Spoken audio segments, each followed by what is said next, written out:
안녕하십니까. 고양이를 보는 색다른 시각, 고양이 박사 심용주입니다.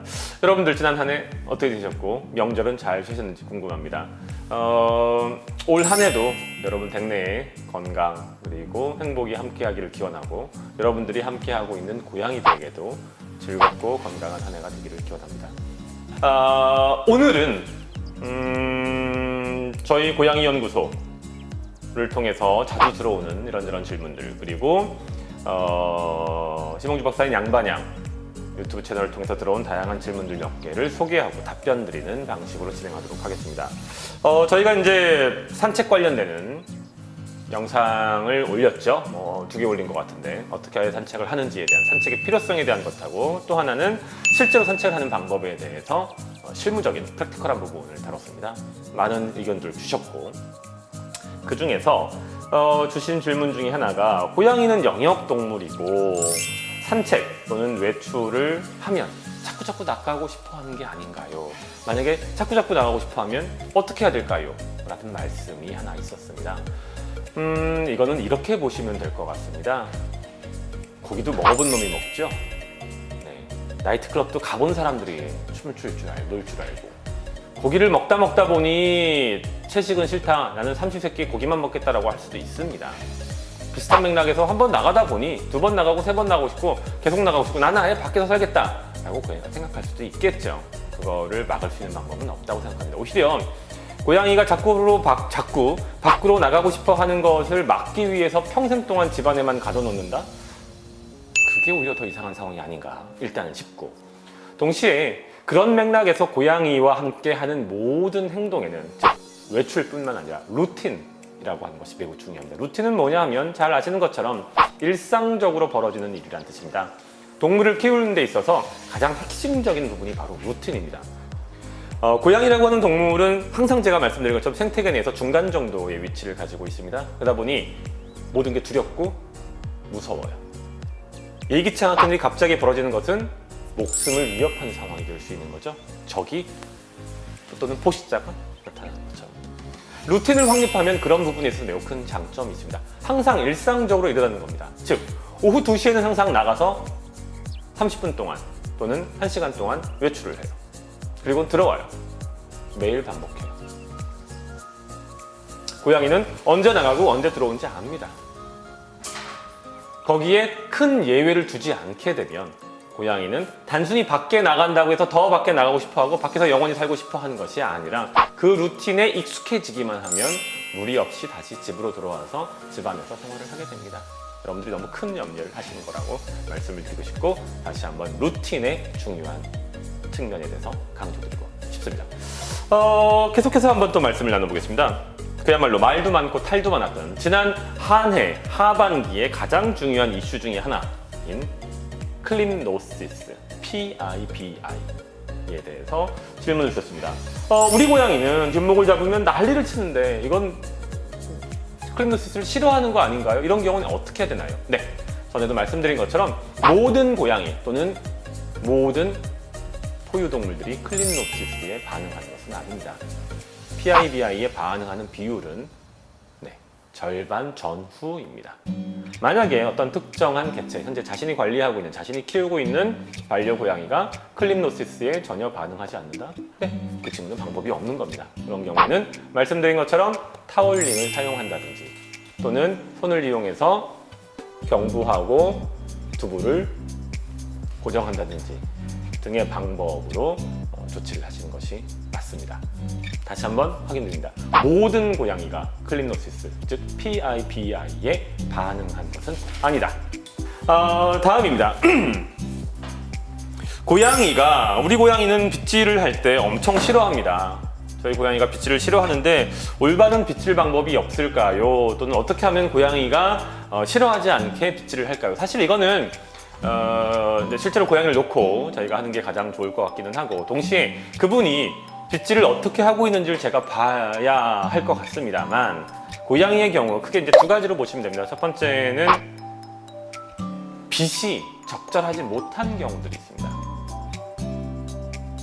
끝이 날카로워서 빗질을 하는 과정에서 피부에 자극을 주는 거죠.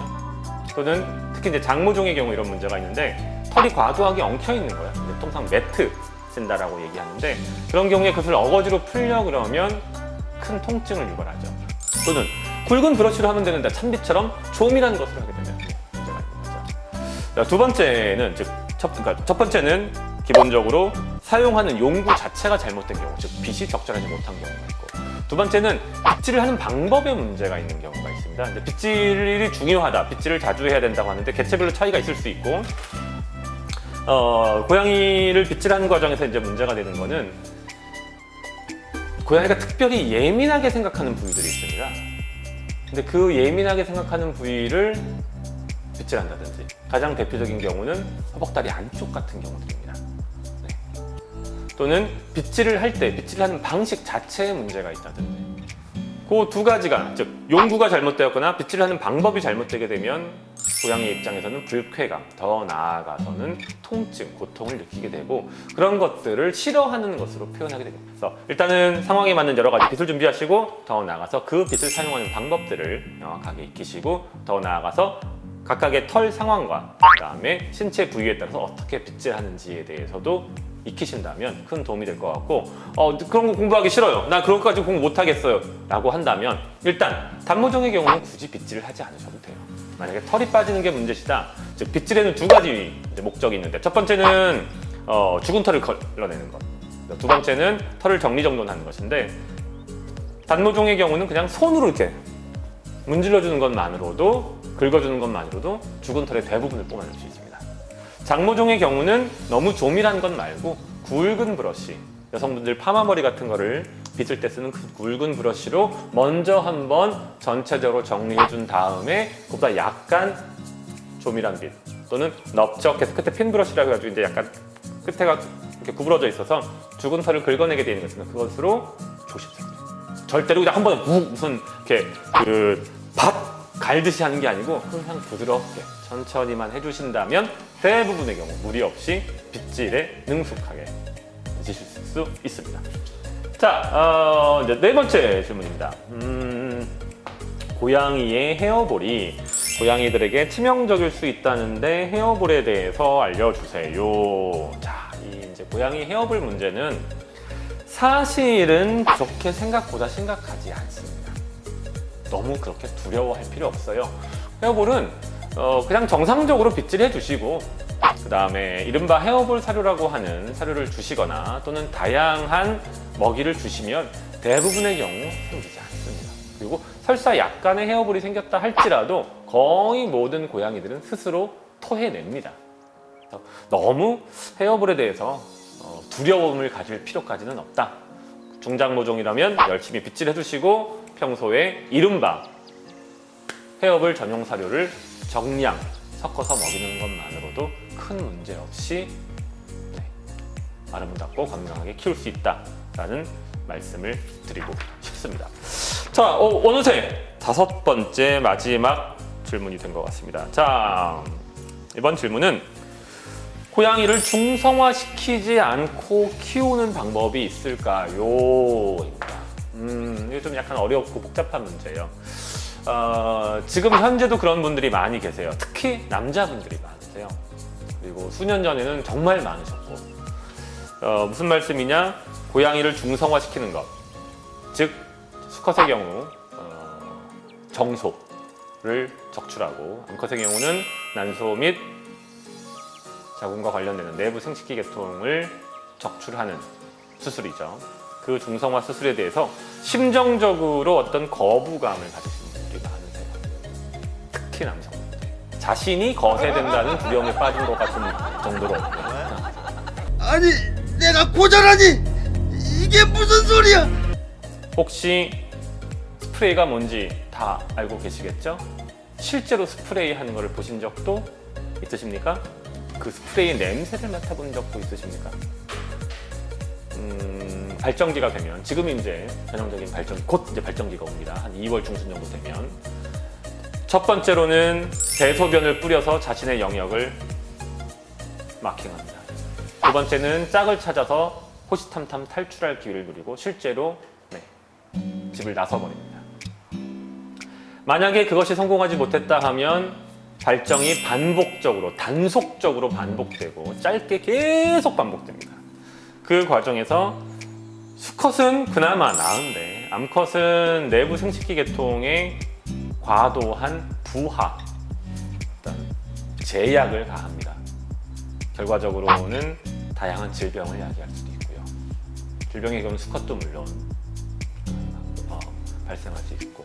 그래서 반려 고양이를 키우는 분들의 입장에서는 사실 반려견, 개의 경우는 그렇지가 않은데 선택이 아닌 거의 필수입니다. 얘네를 집안에서 키울 수 있는 전제 조건이 무엇이냐 하면 조기 중성화예요.